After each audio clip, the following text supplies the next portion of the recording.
Sean ustedes bienvenidos a un programa más de estos programas que venimos realizando en el canal Salud para tener mejor calidad de vida, para estar mejor como seres humanos, para crecer y además para crecer no solamente individualmente, sino colectivamente, con nosotros, con nuestra familia, con nuestros amigos, con nuestros vecinos, con nuestro país, con la sociedad mundial, con la humanidad en estos programas. Hoy el tema es muy interesante porque el tema tiene que ver con el miedo, con el estrés, con el miedo y el estrés que daña nuestra calidad de vida y que muchas veces se convierte en el factor determinante de nuestra salud física, psicológica y de relacionamiento con los demás. Por eso hoy hemos querido invitar a una experta, a una persona que se ha dedicado no solamente a trabajar el tema del desarrollo psicológico, sino del desarrollo comunitario. Ella es una psicóloga con especialización precisamente en eso, en desarrollo comunitario. Es la doctora Anita Liévano Toledo. Doctora Anita, bienvenida a este programa. Muchas gracias, Fidel, muy amable. El canal Salud, el canal Arte y Cultura y la comunidad en general está por esta época con el tema de la cuarentena en un riesgo altísimo que tiene que ver principalmente con el temor, con el estrés, con el hacinamiento y el encierro, con lo que tiene que ver con estar juntos en casa durante todo el tiempo y no estábamos acostumbrados a eso. Así de que el tema de hoy, y la queremos invitar y consultar, es sobre ese tema de cómo combatir el temor, el estrés, cómo esto se convierte en dificultades de la salud física, de la salud corporal, psicológica y del relacionamiento con los otros. Sí, Fidel. Pues primero agradecerte tu generosidad y tu confianza. Y bueno, parte de mí, de mi experiencia, si la puedo compartir con personas a las cuales le pueda ser útil, siempre estaré dispuesta. Pues a ver, podemos empezar hablando del miedo. El miedo es una emoción, ¿sí? Que se caracteriza, digamos, por todas unas sensaciones en las cuales esas sensaciones generalmente son desagradables debido a las percepciones que uno empieza a sentir, ¿sí? La psicología dice que el miedo es aprendido, ¿sí? Es una experiencia. En este momento que estamos viviendo la cuarentena producto de nuestra pandemia, pues estamos viviendo una crisis en el tema de que hay un riesgo. Entonces la sensación es del riesgo. Y como hay un miedo a lo desconocido, no sabemos que es un virus y que si no se trata a tiempo, si no se cuida, pues termina en que la persona fallece. Sí. Entonces, pues eso genera muchos miedos. Hay un temor a la muerte. Exactamente. Entonces nos enseñan a que vivimos, a que nacemos, crecemos, nos desarrollamos y ahí queda el aprendizaje y no nos enseña que morimos, ¿sí? Que el cuerpo físico tiene un ciclo de vida. Yo te decía, hay dos realidades. Una realidad es que hoy nuestro continente, el mundo entero y específicamente en nuestro país, pues tenemos una realidad y es que tenemos una pandemia producto de un virus. Y eso es un riesgo eminente. Exactamente. Pero el miedo es una opción. ¿Sí? O sea, ese riesgo eminente yo lo puedo canalizar en dos vías, ¿sí? O me lleno de pánico, me dejo llevar por las emociones y entro en miedo y el miedo paraliza. El miedo no te permite avanzar, pensar, ser racional. Lo mejor es no darle la opción al miedo, ¿sí? Y eso Hay se una puede realidad, hacer. claro que sí. Entonces la mente, generalmente los seres humanos actuamos mucho desde la parte de la emoción, desde lo que sentimos, percibimos, pero resulta que eso va acompañado con muchos imaginarios. Entonces nosotros todo el tiempo nos estamos imaginando cosas. Entonces, aparte de las realidades, tenemos unos imaginarios que no son ciertos siempre.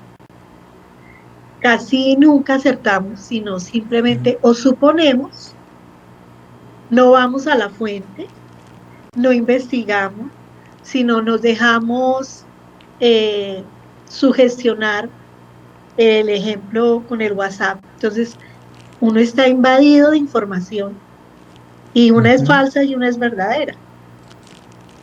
Y entonces a eso ponle los imaginarios que cada ser humano tiene de acuerdo a su historia de vida. Y pues eso no construye. A mí me llegó un WhatsApp muy lindo de un amigo donde le daba gracias al coronavirus. Le Y yo me agradecía. identifiqué con él, le agradecía al virus.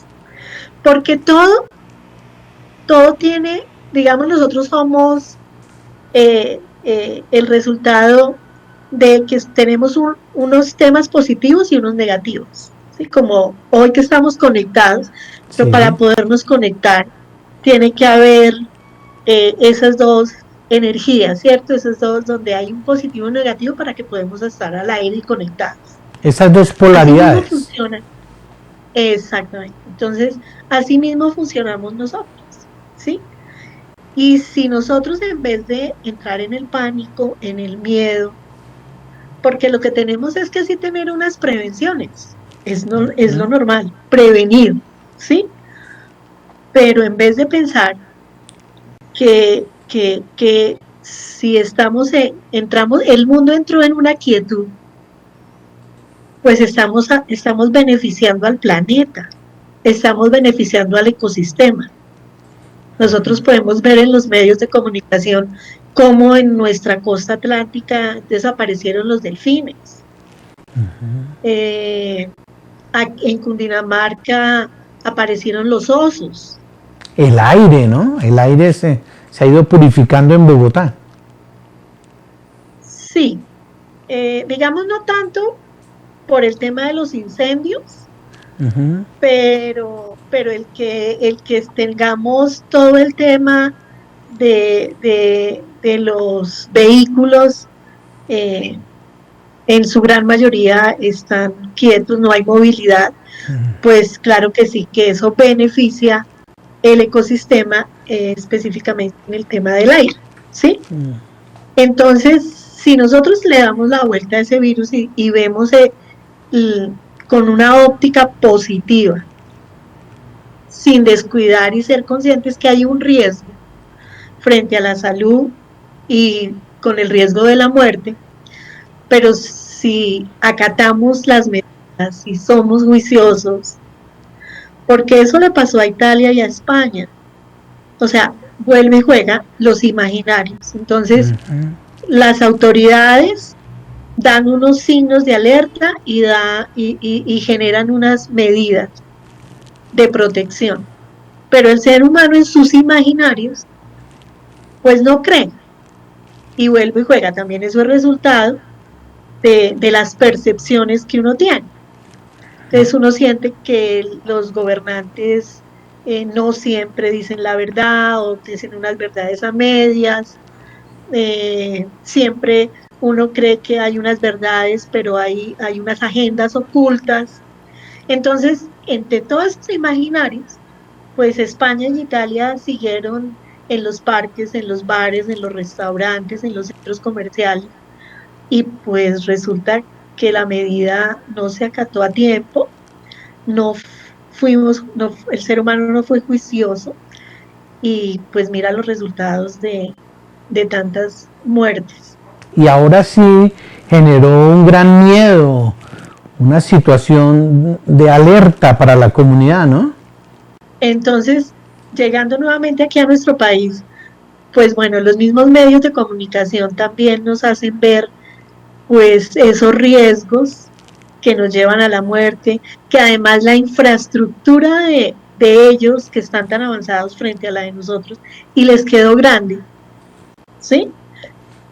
En todo el tema del sector salud, no los suficientes médicos, no los suficientes equipos para poder minimizar la consecuencia del virus, porque el virus, sus consecuencias es que afecta el sistema respiratorio. Entonces no habían los equipos suficientes. Pues observábamos aquí, escuchábamos al ministro de Educación, al secretario de Salud distrital, como decían las capacidades instaladas que tenemos de camas para el tema de las UCI, de las urgencias, y pues no estamos preparados. Afortunadamente, hay un gran número de personas, incluyéndonos Fidel y Anita, donde hemos acatado las medidas y hemos estado resguardados. Pero eso también sirve para que hagamos otros análisis más profundos, y es, nosotros cuando éramos pequeños a uno que le decían, quédese en la casa que es seguro, traiga a los amigos a la casa, haga las tareas en la casa. Nosotros tuvimos la fortuna de tener a nuestras madres en la casa. Entonces, pues la casa siempre es como el símbolo de un refugio de seguridad, de afecto, de amor. Obviamente eso no es siempre así.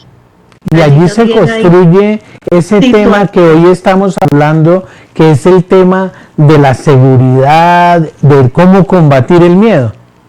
Exactamente. Entonces, si tú tienes y has venido de tener el concepto de que el hogar es el refugio donde te genera una seguridad, entonces vuelve y juega el tema de las percepciones. Entonces, si yo percibo que mi hogar es seguro, pues yo estoy en mi hogar y puedo compartirte mi experiencia personal. Es que en este proceso lo que yo he sentido es un regalo de Dios, donde yo he poder disfrutar de mi hogar, que por mi sistema, por mis temas laborales, pues la verdad era muy poco lo que yo podía estar aquí en mi casa. Entonces, pues yo le he dado un giro diferente y mirándolo nuevamente en positivo. Hay un riesgo, es inevitable, pero gracias a este virus, yo he podido disfrutar de la cocina, de la casa, de retomar lecturas que había dejado quietas, de ver una serie de películas interesantes frente a mi perfil, que me encantan. Y pues bueno, entonces es una ganancia, ¿sí? Y es una ganancia donde nosotros, papás, mamás, por estar la misma, digamos, el proceso económico nos ha expulsado a estar trabajando, y entonces dejamos los hijos al cuidado de un tercero, los abuelos, los tíos, la señora que colabora en la casa, y resulta que nos volvemos unos proveedores. Entonces ese papá y esa mamá, el rol pasa a ser es un proveedor, donde lleva la comida, paga los servicios, pero no está la presencia, no está el afecto, ¿sí? No está el escuchar a los hijos, no está en escuchar a su pareja. Entonces ese virus nos está llevando a que volvamos al hogar, a que volvamos y nos reencontremos, porque la verdad todos salimos muy temprano a trabajar y regresamos en la noche. Y Bogotá, por ser una ciudad capital y metrópoli, pues nosotros mucho más que en los otros territorios que son más de provincia, de pronto allá tienen unas dinámicas más favorables que nosotros. Entonces nosotros trabajamos, estudiamos, entonces salimos muy temprano y llegamos muy tarde, entonces con la familia no nos vemos los fines de semana, y entonces los fines de semana los que tienen un poder adquisitivo, entonces se inventan el club, se inventan salir fuera de Bogotá, Eh, y nosotros vemos en las familias donde hay menos poder adquisitivo, con escasos recursos, pues esas familias se van y se comen un helado y son felices. Y hay como un reencuentro más. Pero lo otro se vuelve más un tema de sociedad de consumo, pero no se está pensando en la familia, no se está pensando en ese núcleo familiar importante, que de allí se construye la sociedad, ¿sí?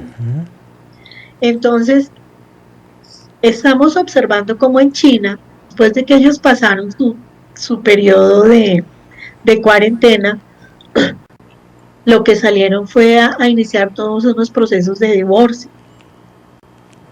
Sí, qué curioso, ¿no? Entonces, sí, entonces es eso mismo, es como, pues si aquí que somos ciudad metrópoli, salimos temprano y regresamos en la noche, entonces o los niños ya están durmiendo y las parejas cada cual en su actuar normal, y entonces hay una medio cruce de palabras, se va a dormir, se descansa y otra vez, y así es una rutina. Entonces, digamos que uno no tiene un plan, así como uno hace un plan de trabajo diario, una agenda, pues eso tampoco uno no lo hace nunca en su casa. Entonces luego resulta que se encuentra con que en nuestro caso 19 días juntos todos. Entonces yo escuchaba amigas donde, por ejemplo, el internet, su esposo es profesor, entonces está conectado para hacer las tutorías con sus alumnos, pero los hijos son estudiantes, entonces universitarios, entonces también están conectados a, a la internet. Entonces ahí En nomás clase se puede virtual. entrar. Entonces ahí ya se puede caer en un conflicto, por ejemplo, y es que los horarios de pronto se pueden cruzar, entonces la capacidad del internet no es la suficiente o no hay los suficientes equipos para la infraestructura en la casa, y eso nomás puede generar un choque, ¿sí? Entonces, si no estamos preparados en el diálogo, en la tolerancia, en la convivencia, en una sana y paz convivencia, pues podemos salir detestándonos y entonces decir, no, ¿qué es lo que le pasó a China? A muchos. Entonces caí en cuenta de que definitivamente no lo tolero. Todos esos tiempos, realmente ahí sí lo conocí. Yo lo que tenía era un visitante, que nos veíamos poco, y entonces en esa convivencia diaria, pues, o se afianzan mucho las relaciones, se mejoran, eh, pero tienen que todos trabajar para el tema. Doctora O Anita, salimos tenemos un corriendo. tema fundamental que es cómo combatir el miedo y el estrés. ¿Cuál es esa diferencia entre miedo y estrés? Bueno, digamos que el ser humano vive generalmente en el pasado y en el futuro. Casi nunca vivimos en el hoy y en el presente, ¿sí? Entonces, cuando yo vivo en el futuro, eso me genera estrés. Ese es el estrés, ¿sí? Entonces, como yo estoy imaginando, volvemos a los imaginarios, entonces yo me imagino, yo hablaba con una amiga que vive en el Tayrona, y a pesar de semejante lugar tan hermoso, pues ella vive del negocio del turismo, y entonces ella ya está pensando que aunque pasen estos 19 días, va a volverse a ampliar, y entonces ella cómo va a hacer para vivir y cómo va a hacer para pagarle a los empleados, y sí, y eso le hace generar estrés. Entonces, ¿qué es lo que tenemos los seres humanos que aprender? Ni podemos estar en el pasado, que es lo que nos genera la depresión. O sea, el ser humano vive en el estrés, pensando en el futuro, y en la depresión, pensando en el pasado, ¿sí? Entonces, esto que me pasó, esto no puede ser posible, ¿cómo así? Yo no estaba Lo que me preparada, y hicieron. todas las deudas, sí, todas las deudas que tengo. Entonces, me quedo en el pasado, y eso puedo caer en toda una depresión, ¿sí? o me prolongo al futuro y a qué va a pasar después de los 19 días, y si de pronto a mí me va a dar me contagio del virus, y si yo me muero, ¿qué va a hacer con mis hijos? Y, entonces, todo eso hace que me genere estrés. Entonces, la fórmula es simple. Tenemos que vivir el hoy, el presente. O sea, existe hoy y mañana será otro día en el cual amanecimos vivos, tenemos salud, o si tenemos algunas condiciones de salud precarias, pues vamos a mirar cómo el día a día mejoramos, porque además las enfermedades están muy relacionadas con el tema emocional, ¿sí? Entonces, la depresión y el estrés, pues están en esos imaginarios y en esas emociones que no nos dejan vivir, actuar y disfrutar el hoy. Entonces, hoy fue un día lluvioso, hay que pensar qué rico. Eso minimiza la contaminación, la lluvia. Ah, qué bueno. Y no decir, no, qué jartera, ahora está lloviendo. ¿Sí? Es siempre mirar en positivo. En una actitud positiva. En una actitud positiva, con una óptica positiva, siempre pensar que lo que está ocurriendo, por muy malo que sea, algo bueno tiene. Y en este caso, el virus, por ejemplo, que le decía el correo que me llegó de mi amigo, le daba gracias al virus porque él decía, pues nosotros los seres humanos somos unos depredadores y hemos abusado de nuestro ecosistema. Entonces, mira, tan importante el agua. Entonces, hoy la prevención en que está, lávese las manos, unos dicen cada media hora, otros cada hora, otros cada 2 horas, pero el mensaje concreto es lávese las manos con agua y jabón. ¿Sí? Ni siquiera está, porque no hay medicamentos para el tema. Entonces, mira el agua tan fundamental. Uno puede vivir varios días sin comer, sí, pero muchos días sin agua es muy complejo. Claro. ¿Sí? Entonces, pues este pare que estamos haciendo, y concretamente aquí en nuestro país, pues la ayuda y los beneficios al ecosistema son de un orden inmenso, pero además de eso, mira, Fidel, otra cosa que me parece tan importante es que esto no es de ricos ni es de pobres. ¿Sí? Esto le está dando al rey de Inglaterra, ¿sí? Sí. Al hijo de la reina, le dio. Y a la persona más humilde, igual. Sí, los que tienen un poder económico, pues tendrán unas mejores atenciones en su salud, pero igual se puede morir. ¿Sí? Entonces, yo creo que igual este virus, digamos yo que estoy muy metida en el tema social y en el tema político, pues yo creo que nuestros gobernantes, nuestros políticos, bueno, todos los seres humanos, este virus nos está dando un mensaje concreto de que tenemos que hacer un giro de 180 grados, de mirar para otros horizontes. Claro, la economía es fundamental, es importantísima, efectivamente que sí, ¿sí? Pero no podemos atropellar nuestra naturaleza, no podemos acabar con el agua, que es algo tan fundamental, por ejemplo, ¿sí? Entonces hoy vemos en Chía, entonces se rompió un tubo y estuvieron sin agua. Mira el caos. Entonces tuvieron que salir, entonces las filas no pudieron cumplir con la cuarentena, la ansiedad y la necesidad de conseguir el agua, entonces ni siquiera cumplían con los 2 metros de distancia o 1,5 metros. Entonces, Todo esto nos enseña que tenemos que ser mejores seres humanos. Bueno, y la influencia entre el miedo, el estrés y la convivencia. ¿Qué tips nos puedes dar, doctora Anita, para una mejor Pues convivencia? mire, primero verlo como una gran oportunidad, ¿sí?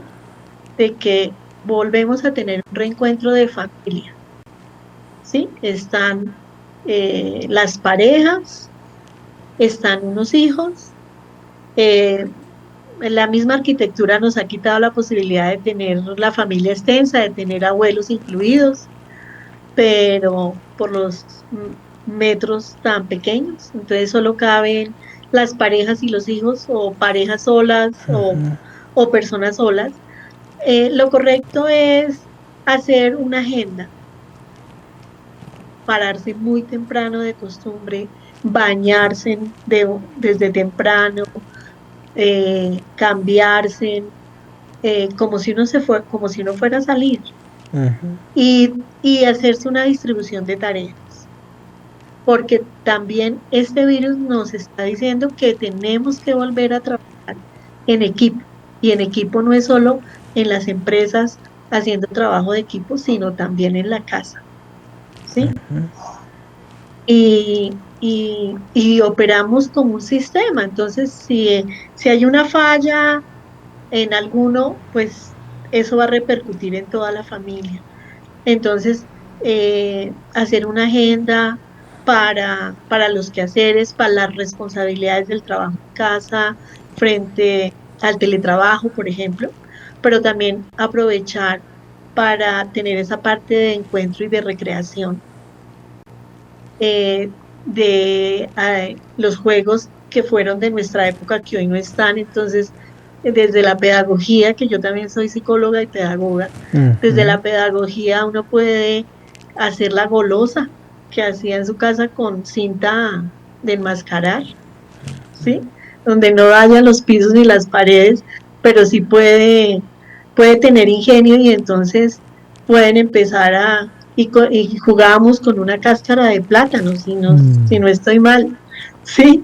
Entonces, empezar a ser recursivos y a mirar qué tenemos en nuestras casas y qué podemos jugar los juegos de mesa, y si no los tenemos por nuestras condiciones económicas, ya les digo así, está la golosa, está todo, está las escondidas, todos esos juegos que eran de antaño y que hoy se pueden retomar, y enseñarlos también a la lectura, ¿sí? Que tengan una lectura familiar, que hagan casi que cineforo, entonces ven una película y se sientan a hacer un análisis de la película. O sea, hay cantidad de actividades que se pueden hacer para divertirse, para pasar el tiempo, pero también para tener un reencuentro, para optimizar los conocimientos, afianzar lo que se tiene, reestructurar lo que no me gusta, sentarse en un diálogo. Las comidas, por ejemplo, son muy importantes porque son encuentros familiares. Entonces, aprovechar ese desayuno en familia, el almuerzo en familia, la cena en familia, las 11, las medias 9 que se decían antes, Sí. y hacer diálogos. Donde hay adolescentes, doctora Anita, ¿cómo manejar esas relaciones en esta cuarentena con los adolescentes? Pues mire, con los adolescentes primordialmente, digamos que esa es una etapa en la cual ellos están afianzando su identidad, que empiezan a hacer unas negaciones a las normas, a las reglas. Pues es que es el momento más oportuno, porque todo se afianza a través del diálogo. Y qué rico poder coger esos adolescentes y escucharlos, qué no les gusta, qué les gustaría que su mamá o que su papá o que el tío, el que vive, el abuelo, que no les guste, que darse a hablar de forma tranquila, cuáles son los sueños que ellos tienen. Y también los padres aprovechar para socializar cuáles son sus falencias, pero también cuáles son sus fortalezas y hacerlos sentir que son decisivos, importantes. El amor y el afecto, mire, la teoría de la ternura es importantísima, porque cuando uno se siente amado, cuando uno se siente aceptado, todo lo demás fluye, porque no hay odios, no hay rencores, y eso hace que la familia o las relaciones intrafamiliares se afiancen muchísimo mejor. Sabemos que usted es una experta también en trabajo con adulto mayor. ¿Cómo es esa relación en la familia con los adultos mayores? Pues sí, a eso súmale que tenemos, por ejemplo, esa riqueza de tener, es más, Colombia y el mundo se está envejeciendo. Tenemos un gran número de población de adulto mayor bueno, hoy se dicen personas mayores en Colombia. Mire, cuando yo trabajé en la Secretaría de Integración Social, diseñamos unos módulos de trabajo con estas personas para hacer unos encuentros generacionales entre las personas mayores y los niños y los jóvenes. Y eso lo podemos aplicar en la casa. ¿Sí? En estos momentos de cuarentena sí tenemos la fortuna de tener ese abuelo cerca, o así no por estos medios, ingeniárselas a los chicos que son ingeniosos y hay muchos abuelos que por lo menos tienen un WhatsApp, o se pueden hacer llamadas de 2, 3, 4 personas, donde pueden involucrarlos y hacer esos encuentros generacionales donde esos abuelos puedan compartir sus experiencias y a la vez ese joven y ese niño menor se pueda también compartirle lo que está sucediendo hoy en día, de cómo viene de rápida todo el tema de los sistemas, cómo avanzan. Entonces, y al abuelo, pues, ¿qué necesita el abuelo? Amor. Vuelve y juega. Así como lo necesita el adolescente y el niño y las mismas parejas, así mismo lo necesita el abuelo y mucho más, porque es lo que él se vuelve en un retroceso como casi que un niño, y pues son personas que han aportado a la sociedad, que han ayudado a construir este país, y que lo mínimo que podemos hacer es tenerlos en cuenta, devolverles lo mínimo que es una infraestructura adecuada en su salud, en su bienestar, en su alimentación y primordialmente el afecto. El amor es importantísimo en esa edad de personas mayores. Yo quiero hacer un paréntesis no más para pedirle una opinión, porque ciertos líderes nacionales consideraban antes de esta crisis, yo creo, que la psicología era una carrera que ya no tenía mucho espacio en la sociedad. Ay, sí, yo pienso es que nuestros políticos vivían en otro planeta. Después de este virus, yo creo que eso es algo positivo que vamos a poder ver. Yo los invito a que en Facebook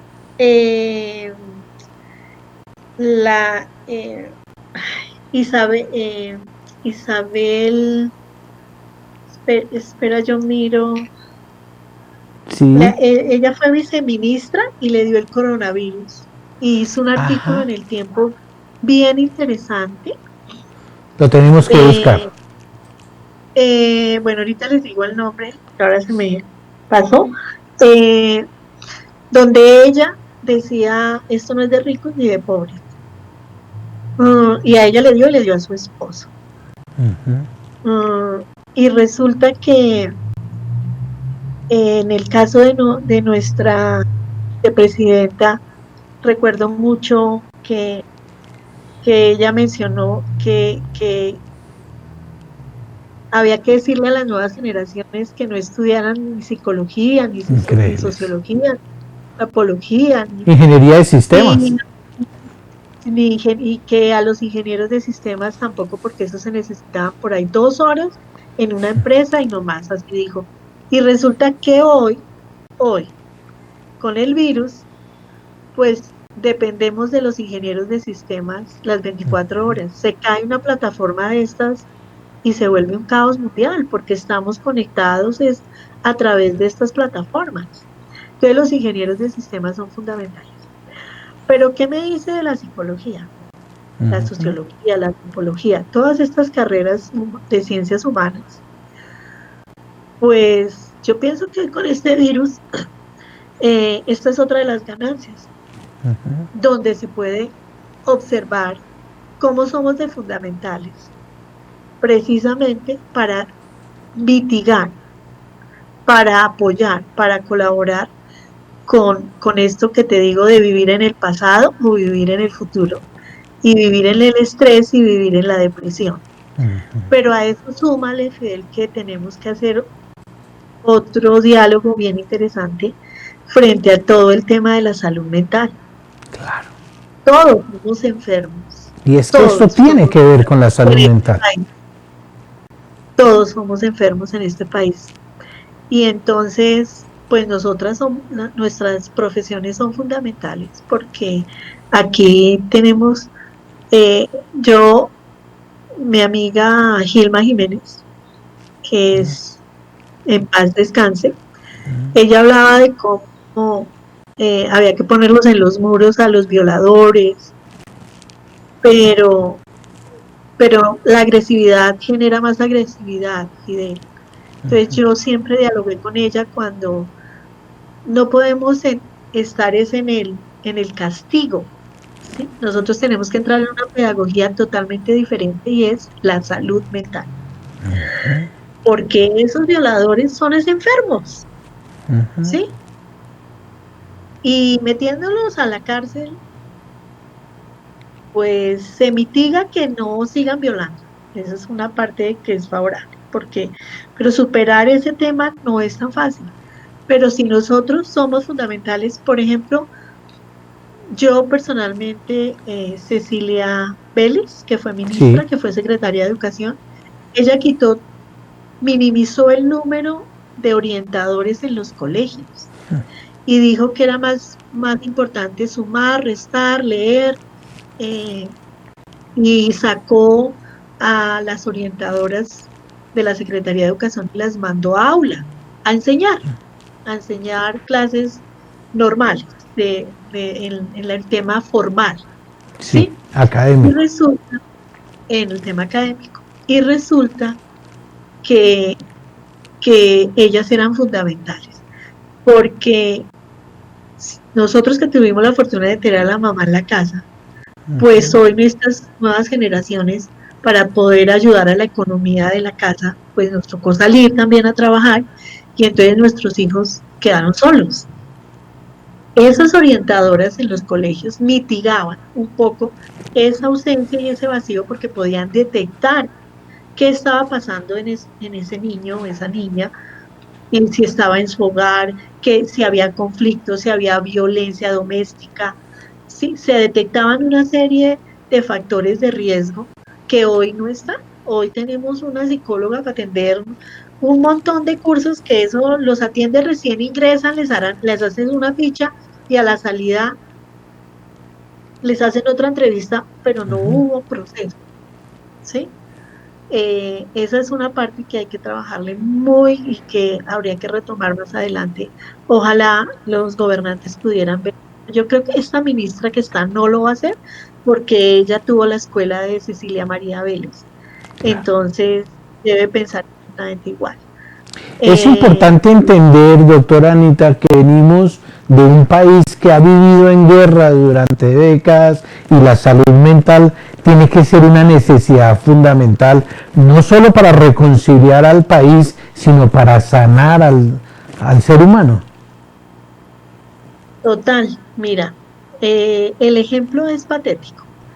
Cuando el presidente Santos estaba firmando simbólicamente el proceso de paz en la costa con las personas, miembros del entonces grupo armado al margen de la ley, las FARC, pasó un avión y uno de ellos se asustó, se asaltó Y eso es eso, el miedo y el reflejo.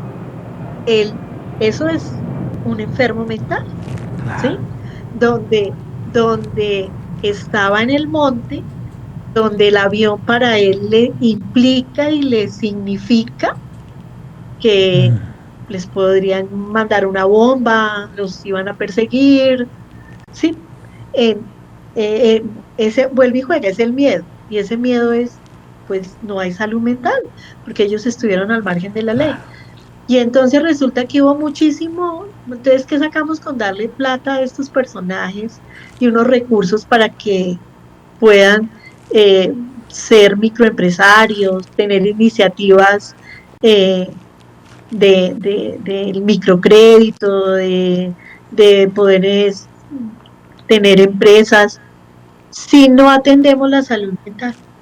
Entonces seguiremos eh, continuando con esos problemas de salud mental hacia el interior de sus familias y hacia la sociedad. Claro. Este es un tema muy importante. Vamos a volver nuevamente ya para cerrar este diálogo en este programa a la familia, a la cuarentena. Usted ha dicho que hacer agenda, que en esa agenda hay que tener en cuenta el ejercicio físico, que tener en cuenta la recreación, el diálogo. ¿Qué otras cosas son importantes para construir esa agenda en esta convivencia? Bueno, las labores domésticas, ¿sí?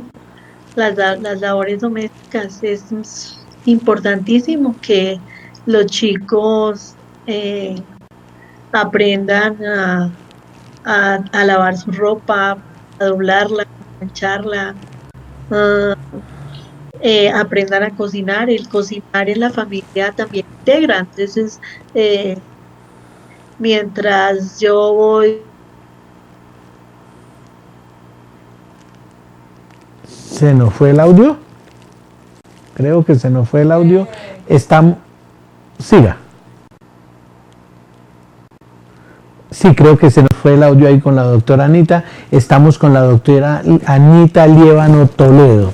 Ella es psicóloga, pero además es pedagoga, experta en el tema de relaciones comunitarias, con una amplia experiencia de lo que es la aplicación de la psicología social, de lo que es la construcción de un mejor tejido social en la comunidad.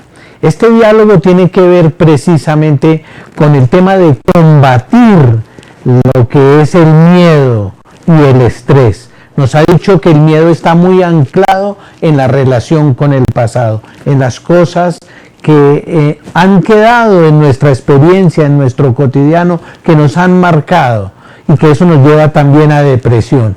Pero también habla de que el estrés tiene que ver con una expectativa a través de los imaginarios de cómo enfrentar el futuro. ¿Tenemos ya a la doctora Anita ahí?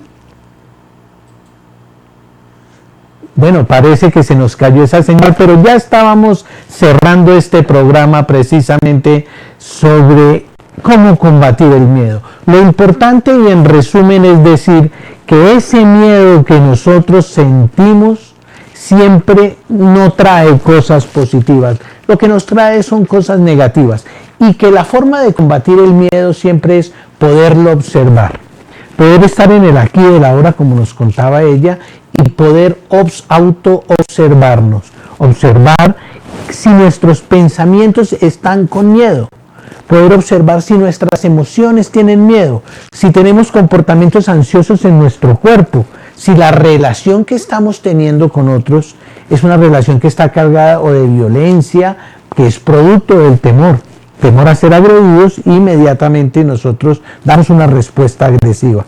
Así de que es importante observar el miedo, es el primer paso. Porque al observar el miedo podemos entonces actuar sobre él, empezar a entender que ese miedo agrava las situaciones. Agrava las situaciones con nosotros mismos por nuestra salud física, porque activa una cantidad de jugos gástricos, porque nuestro sistema nervioso tiene mayor desgaste, así de que también tiene un problema físico, pero también de relacionamiento con los otros, porque nos ponemos más hipersensibles a las relaciones. Y si combatimos ese miedo, podemos tener un entorno de una cuarentena mucho más agradable, podemos convivir mucho mejor y podemos sacarle provecho a esta oportunidad fuerte que nos está dando la vida, pero que también podemos sacarle provecho, como lo ha dicho la doctora Anita. Así pues, bien, les agradecemos acompañarnos en este espacio, seguiremos en diálogos y construyendo y aportando mensajes positivos, no solo para pasar esta cuarentena, sino para construir un mejor proyecto de vida y una vida mucho más feliz, mucho más agradable. Con su permiso, sigan ustedes en esta programación del canal Salud.